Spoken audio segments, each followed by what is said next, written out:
এই দেখুন বন্ধুরা, আজকেও সকাল থেকে কি বৃষ্টি হচ্ছে। এই যে আমি ভাবছিলাম যে বৃষ্টিটা কমে গেছে, কালকে তো একবার মানে মাঝে মাঝে একটু হয়েছিল, আর আজকে আবার সেই ভোর থেকে আবার বৃষ্টি হচ্ছে। এই যে মানে একটুও কমেনি। আর আমাদের এখানে এই যে বৃষ্টির জল পড়ছে টপ টপ করে, বালতি রেখেছি, এই যে উপর থেকে জল পড়ছে।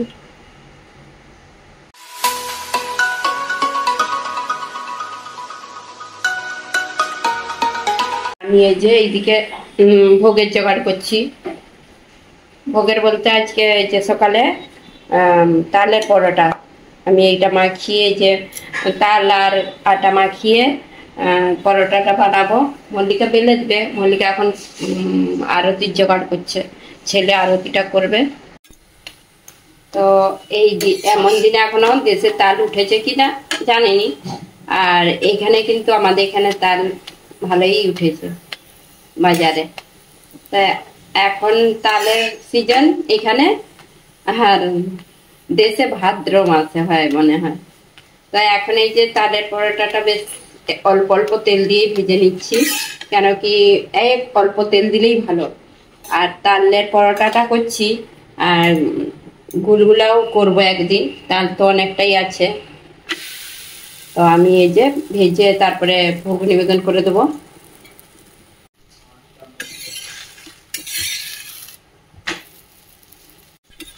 বন্ধুরা, তোমাদেরকে তো বললাম আমাদের তাল কে এনেছে, আমাদের মল্লিকা বাজার থেকে তাল এনেছে, আর সেই তালেরই পরোটা হচ্ছে।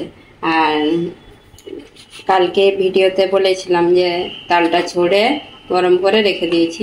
এই যে পরোটা অর্ধেকগুলো করেছি, এখনো বাকি আছে। এই যে হরে কৃষ্ণ বন্ধুরা, সকালের বাল্যভোগ নিবেদন করা গেছে আজকে। এই যে তালের পরোটা আর পেঁপে দিয়ে হয়েছে আর জল। আর আমাদের আজকে এই যে গোপীনাথের এরকম সিঙ্গার হয়েছে।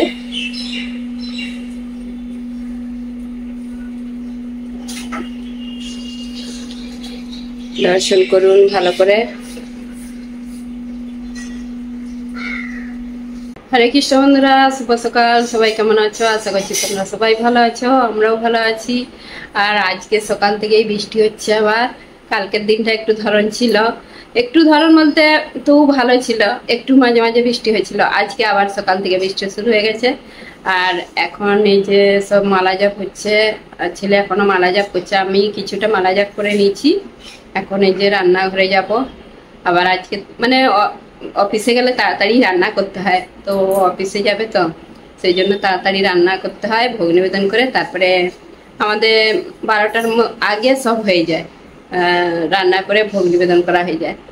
আর তারপরে আজকে দেখি, কালকে তো মার্কেট থেকে সবকিছু কিনে আনলাম, আজকে কি প্রসাদ বানানো হয় দেখি, গোপীনাথের কি ইচ্ছা।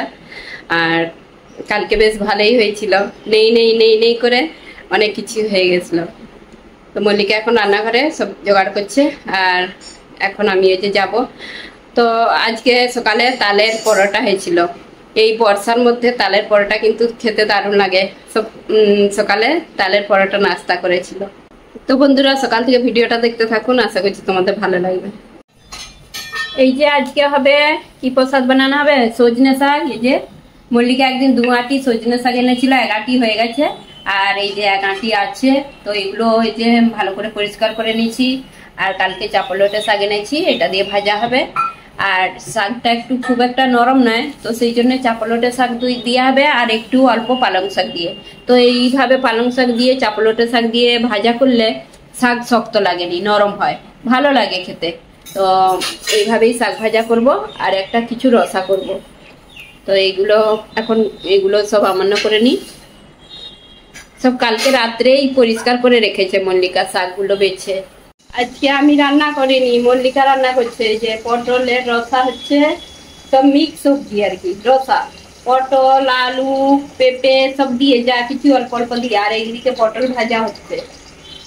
আর বেশি দিন পটল খাওয়া চলবে না, সেই জন্য পটলই পটল। কালকে পটল আনা হয়েছে বলে পটলই পটল হচ্ছে। আর আমি শাকটা ভাজা করবো পরে। তো বন্ধুরা, আজকে যে শাক ভাজা করব আমি তোমাদের সঙ্গে শেয়ার করছি। শাক তো সবাই জানে, তবু শেয়ার করছি। এই শাক ভাজা তো সবাই জানে। আর এই যে পটল ভাজা হয়েছিল, মানে তেলটা কালো হয়ে গেছে। প্রথমে দিয়ে দিলাম শুকনো লঙ্কা আর দিয়ে দেবো শাক।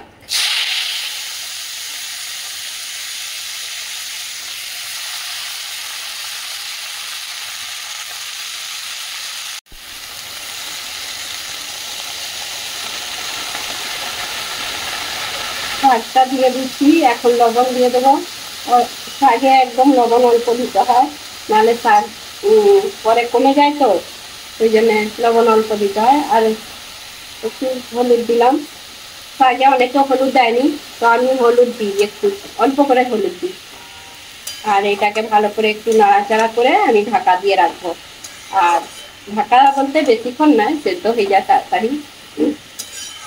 সজনে শাক, চাঁপলোটে শাক, পালং শাক তো একসঙ্গে সেদ্ধ হয়ে যাবে তাড়াতাড়ি। এই যে সজনে শাকটা ভাজাই হয়ে গেছে, প্রায় সেদ্ধ হয়ে গেছে। আর কতগুলো শাক ছিল, একদম অল্প হয়ে গেল।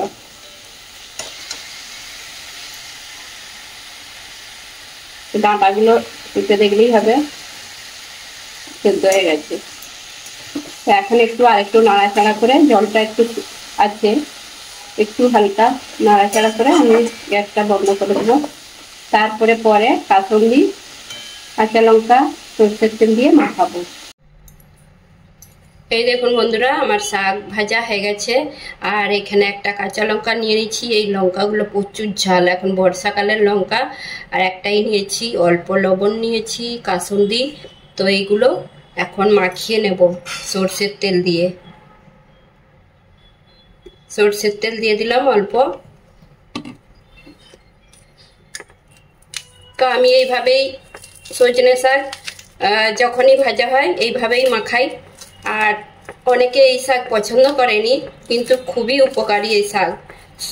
ডাক্তারও বলে সজনে শাক, সজনে ডাঁটা শরীরের পক্ষে খুবই উপকারী। তো আমি আগে যোগা শিখতে যেতাম, তো আমার দিকে স্যার বলতো, যোগা স্যার বলতো যে সজনে ডাঁটা আর সজনে শাক খেলে খুবই শরীরের পক্ষে উপকারী। আর অনেকে পছন্দ করেনি, কিন্তু এইটা এরকম করে বানিয়ে খাবে, শাক দিয়েই মানে খাওয়া হয়ে যাবে। হরে কৃষ্ণ বন্ধুরা, দুপুরবেলা আমাদের আজ ভোগ নিবেদন করা হয়েছে গোপীনাথকে। ভোগ দর্শন করে নিন। এখানে আছে অন্যের উপরে ঘি দেওয়া হয়েছে, তারপরে শসা দেওয়া হয়েছে, পটল ভাজা, লেবু, লবণ, আর এখানে আছে জল, আর এই যে রসা, পটলের রসা, আর এখানে সজনে শাক ভাজা, কাসুন্দি দিয়ে, কাঁচা লঙ্কা দিয়ে মাখা, আর এই যে কুমড়ো সিদ্ধ মাখা, আর আম। তো এইটাই আজকে দুপুরে ভোগ নিবেদন করা হয়েছে গোপীনাথকে। আর এই যে আমাদের গোপীনাথের দর্শন করে নিন। এই দেখুন বন্ধুরা, আমি ওইদিকে ভোগ নিবেদন করেছিলাম, আর এইদিকে এরা কি করছে, আমার ছেলে বৌমা ঘর ভাঙ্গার করে রেখেছে, আর দুজনেও ভাঙ্গার হয়ে আছে। বলছে আমরা ঘর পরিষ্কার করে তারপরে সাজুগুজু করব, এরকম হয়ে। সাজুগুজু কে করবে? সাজুগুজু করনি বিকালে?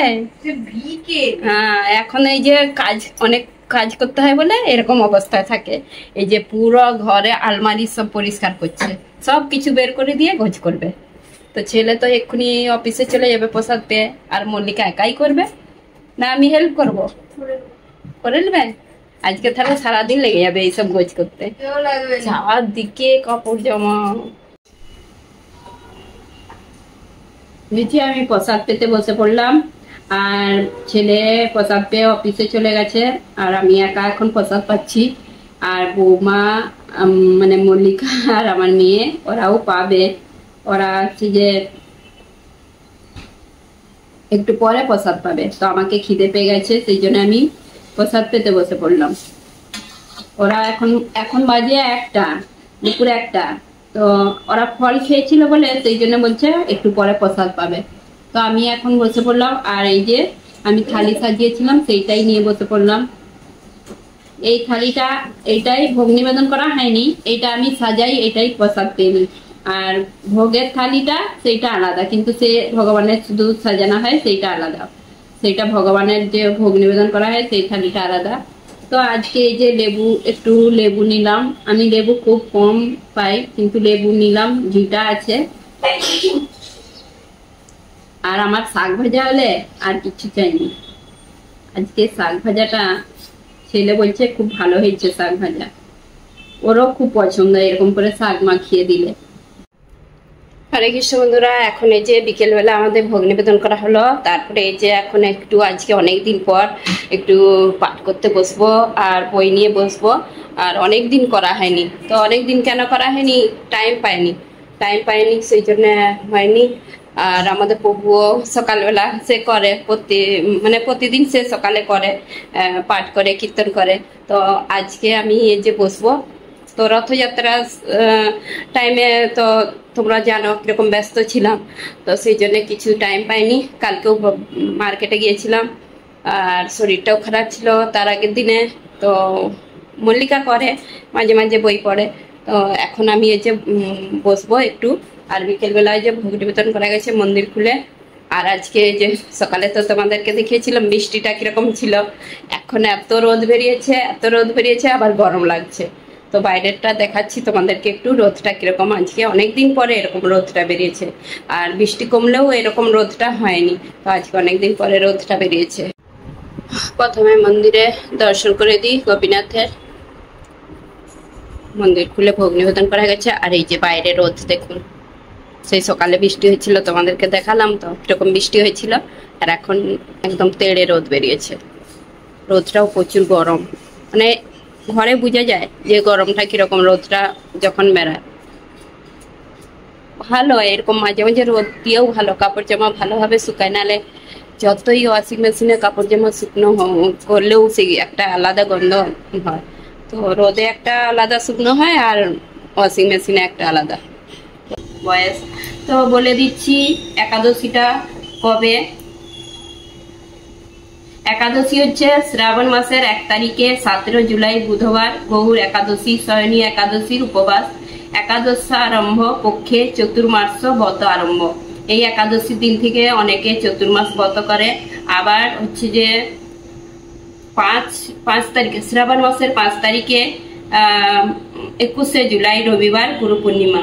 শিল সনাতন গোস্বামীর তিরভাব পূর্ণমাস আরম্ভ পক্ষে চতুর্মাস ব্রত আরম্ভ, পূর্ণিমার উপবাস।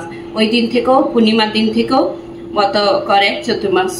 তো এই যে এইগুলো সব মানে আছে, তো অনেকে একাদশী থেকেও করে, আবার পূর্ণিমার দিন থেকেও করে। যেমন দামোদর মাসে হচ্ছে যে অনেকে একাদশীর দিন থেকেও করে ব্রত, আবার পূর্ণিমা থেকেও একাদশী মানে দামোদর ব্রত করে। তো এই 4 মাসের মধ্যেই দামোদর মাসও পড়ে যাবে। তো একাদশীটা, এই শয়নী একাদশীটা খুবই তো ভগবান শয়নে থাকবে 4 মাস। তো অনেক কিছু তোমাদেরকে বলে দিয়েছি, অনেক কিছু খাওয়া চলেনি। পটল আর আমরা এই কদিন পটল খুব খেয়ে নিচ্ছি। পটল খাওয়া চলবে নি, শাক খাওয়া চলবে নি। শাকের মধ্যে অনেক কিছু শাক খাওয়া চলে, অনেক কিছু শাক চলেও নি। তো ইস্কনে অনেক কিছু 1 মাস করে মানে, আর ইস্কনে যেমন 1 মাস দুধ খেতে নেই, 1 মাস দই খেতে নেই। আমাদের এইটা নেই, আমাদের গৌর মানে আমাদের মঠে, ইস্কনের মঠে আলাদা একটু নিয়ম থাকে।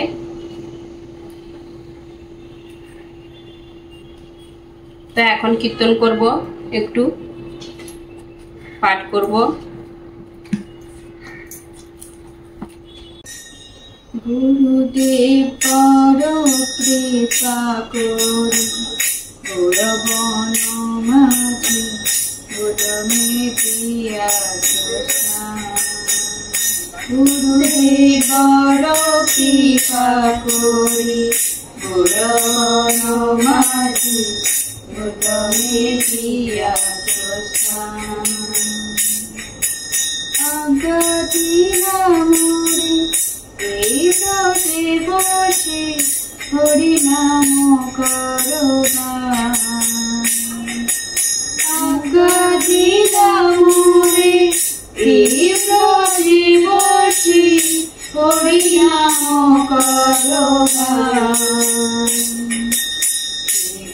কবে প্রভু সুখতা অর্পিবে এদাসে হৃদয়া করি, কিন্তু কবে প্রভু সুখতা অর্পিবে দয়া করি। চিত্র স্থির হবে সকল সহিব, একান্তে ভজিব হরি। চিত্র স্থির হবে সকল সহিব, একান্তে ভজিব হরি। শৈশব যৌবনে জড় সুখ সঙ্গে অভ্যাস হইল মন্দ। ভগবান শ্রীকৃষ্ণের সঙ্গে সম্পর্কিত হয়ে আমাদের স্বরূপ উপলব্ধি করা এতই মাধুর্যময় যে তা অজ্ঞানতার সমুদ্রের যে জীবন সংগ্রাম তা থেকে আমাদের সঙ্গে সঙ্গে উদ্ধার করে। এই জড়জগৎকে কখনো অবিদ্যার সমুদ্র অথবা কখনো দাবানলের সঙ্গে তুলনা করা হয়। অতি সুদক্ষ সাঁতারু যেমন সাঁতার কেটে সমুদ্র পার হতে পারে না, ঠিক তেমনি জড়জগতের যে জীবন সংগ্রাম তা দূরতিক্রমা মাঝ সমুদ্রে যেমন মানুষ হাবুডুবু খাচ্ছে। তার উদ্ধারের একমাত্র উপায় হচ্ছে যদি কেউ এসে তাকে তুলে নেয়। এই ভব সমুদ্রে আমরাও সেই রকম হাবুডুবু খাচ্ছি। এখন কেউ যদি কৃপা পরবশ হয়ে আমাদের এই ভব সমুদ্র থেকে তুলে নেয়, তাহলেই কেবল আমরা উদ্ধার পেতে পারি। ভগবানের কাছ থেকে পাওয়া অপ্রাকৃত ভগবত তত্ত্ব হচ্ছে একমাত্র মুক্তির পথ। হরে কৃষ্ণ বন্ধুরা, এই যে আমরা শাশুড়ি বৌমা এখন কীর্তন করে নিলাম, একটু কীর্তন করলাম। আর সঙ্গে কেউ থাকলেই কীর্তন করতে ভালো লাগে, তবেই তো মানে সুরটা এসে, একা একা পারাই যায়নি একদম। আর এখন একটু এই যে গীতাটা পাঠ করলাম, আর গীতাটা পড়ে এতটাই মানে বোঝা যায় যে গীতার মধ্যে কি আছে। এই যে গীতাটা ভগবদ গীতা যার ঘরে আছে তো অবশ্যই পড়বে, একটা করে হলেও শ্লোক পড়ে দেখবে। আর এর মধ্যে যে কি মূল্য আছে সেটা না পড়লে বুঝতে পারবে না। তো একটা করে হলেও তোমরা শ্লোক পড়বে, তবেই বুঝতে পারবে। আর আমরা যে মানুষ মানে এই জড় জগতে মানুষরা সব হাবুডুবু খাচ্ছি, এই সমুদ্রের মধ্যে হাবুডুবু খাচ্ছি। তো তার একটাই হচ্ছে উপায়, কৃষ্ণ ভজন। তো এই কৃষ্ণ ভজন করলে সেই উদ্ধার করবে আমাদেরকে। তো সবসময় আমাদের কৃষ্ণ ভজন করা দরকার। এই কলিযুগে কৃষ্ণ ভজন ছাড়া গতি নেই। তো সেই জন্য আমরা একটু একটু যতটা পারি এই এখন সেবা করি। হরে কৃষ্ণ বন্ধুরা, এখন এই যে সন্ধ্যা আরতি হয়ে গেছে, আমাদের মল্লিকায় আরতিটা করলো। আর এখন আরতি করে এই যে রান্নাঘরে চলে গেছে রান্না করতে। তো কি রান্না করছে দেখি। এই যে মল্লিকা কি রান্না করছে, পনির ভুজি বানাচ্ছে। রাত্রে পনির ভুজি আর রুটি আর দুধ হয়েই এসছে। পনির ভুজি করতে বেশি টাইম লাগেনি, তাড়াতাড়ির মধ্যেই হয়ে যায়। তো বন্ধুরা, মল্লিকা রান্না হয়ে গেলে তারপর আমি ভোগ নিবেদন করব। আর এখন বাজে 8টা বাজতে যাচ্ছে, আর ছেলেও এখনো আসেনি। আর বৃষ্টি জোর হচ্ছে, কেন কি বৃষ্টি হলে আবার ও দাঁড়িয়ে পড়বে রাস্তায়। 8টার সময় করে ঘরে চলে আসে, আর আমি ভোগটা নিবেদন করবো মল্লিকা রান্না হয়ে গেলে। তো আজকে তো সারাদিনটা কি কি মানে সেরকম বলতে যেটা পেরেছি দেখিয়েছি তোমাদেরকে। আর এখন বর্ষার সময় কোথাও যেতেও পারিনি যে তোমাদের বাইরে কিছু দেখাবো। তো বর্ষার সময় যেতে পারিনি রাস্তাঘাটে বলতে ঘুরতে আর ঘরে যা করি সেইটাই দেখাই, তোমাদের সঙ্গে শেয়ার করি। আর ঘরে আমাদের গোপীনাথের দর্শন করাই আর ভগবানের সেবা করি, সেইগুলোই শেয়ার করি। তো বন্ধুরা, আজকে ভিডিওটা আর বেশি বড় করবো নি, আর অনেক বড় হয়ে গেলে আবার অনেকে পছন্দ করেনি। তো আমার তো সবসময় ইচ্ছা হয় যে বলেই যাই, সারাদিন কিছু বলেই যাই তোমাদের সঙ্গে, তবু বড় হয়ে যায়। তো একটু একটু যা পারি শেয়ার করি। তো আজকের মতন ভিডিওটা এখানে শেষ করছি। আর আমার যদি ভিডিওটা তোমাদের ভালো লেগে থাকে, লাইক কমেন্ট সাবস্ক্রাইব করো। হরে কৃষ্ণ, গুড নাইট, দেখা হবে আবার একটা নতুন ভিডিও।